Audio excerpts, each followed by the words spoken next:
The engine purrs like a contented tiger. The sun cuts through the dry Nevada air like a razor. The sky, clearer than a politician's conscience before election week.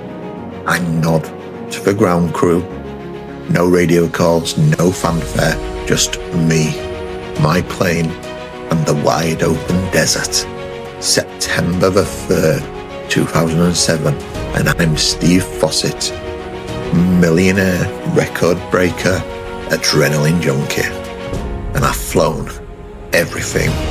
Gliders, hot air balloons, even bloody boats with wings. So a little sightseeing flight over Sierra Nevada.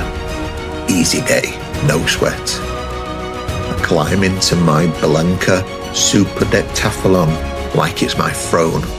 This isn't just a plane, it's a jet-powered extension of my ego. Throttle in, wheels up, sky ahead.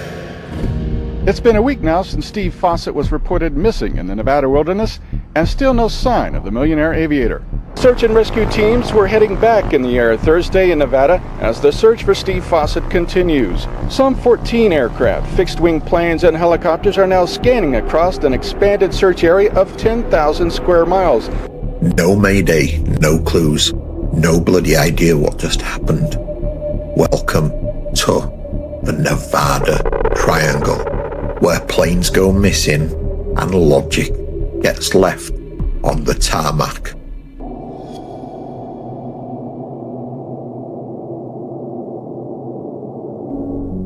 This spooky slice of airspace stretches from Reno to Las Vegas to Fresno, about 25,000 square miles of mountains, desert, and absolute aviation anarchy. Since the 1950s, over 2,000 aircraft have either crashed, disappeared, or said, nah, we're done, mid-flight. And it's not just rookie pilots with shaky hands and hangovers.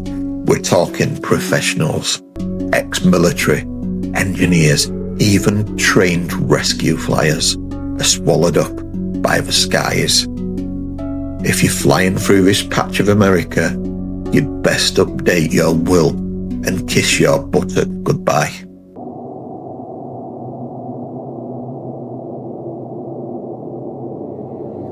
Let's break down some of the greatest hits. Charles Ogle, a pilot and businessman, took off from Oakland in 1964. Destination, Las Vegas. Reality, never seen again. No wreckage, no signal, no idea. World War II era bombers on routine training flights just dropped off the map. Some pieces have been found decades later in places they absolutely shouldn't be.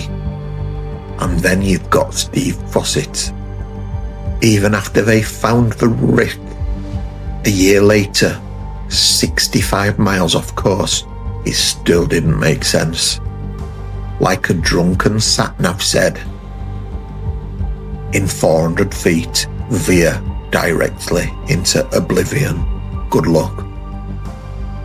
Most of these crashes, no mayday calls, no black box data, just planes disappearing like socks in the wash.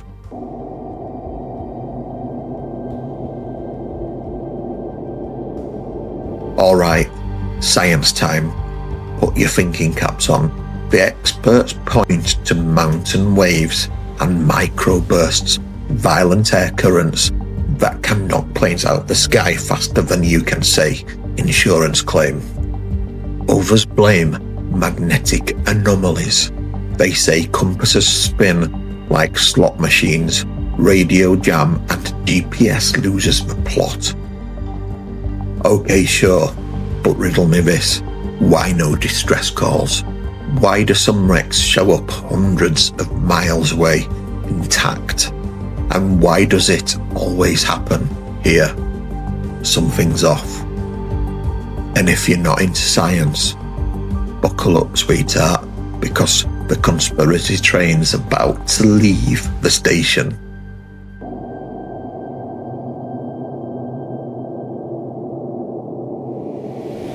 Smack in the middle of the triangle sits Groom Lake, better known as Paradise Ranch or Area 51. You know, the little government base where they definitely aren't reverse engineering alien spacecraft while sipping mojitos in underground bunkers. Coincidence? Don't be daft. There are rumours, good ones, that the triangle is a testing ground for cloaking devices, energy weapons, next-gen fighter jets, and one bloke swears he's so Bigfoot hitching a ride on a drone. What if you accidentally flew too close to something classified? Would the government just let you fly off and file a nice little report? Or would you, disappear? Just saying, it's cheaper than a lawsuit.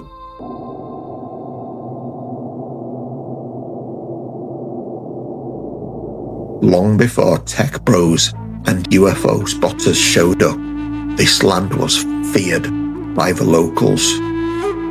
The Paiute tribes, pardon if I pronounce that wrong, warned of sky spirits and beings that lived in the mountains, angry when disturbed. Some say those spirits still roam, and now with a pilot's license. There are ghost towns in the triangle where miners just packed up and left overnight. No explanation. Locals still report hearing planes overhead that never arrive. Lights in the sky, whispers in the wind, phantom radio chatter. Even the ghosts seem confused out there.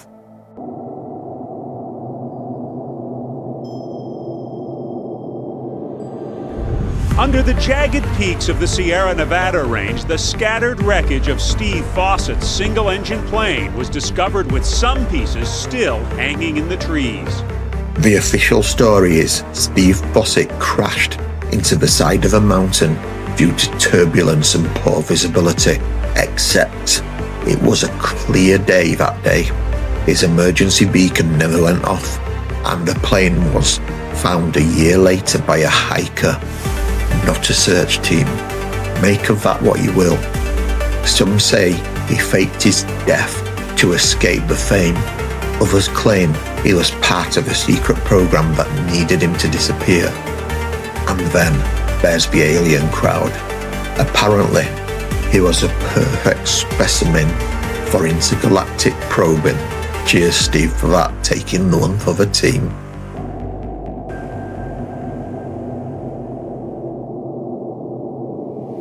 So, what is the Nevada Triangle? A deadly combo of freak weather and bad luck? Cursed land with ancient energy that's possibly my go-to? Or a no-fly zone with a habit of cleaning up its own mess? You guys decide. But if you're ever offered a joyride over the Sierra Nevadas, maybe just say you're washing your hair that day. If you're bald, just hang up. Next time, we head into colder, darker territory, the Alaska Triangle, and let's just say the body count goes up, way up. Stay curious, my friends. Jane, out.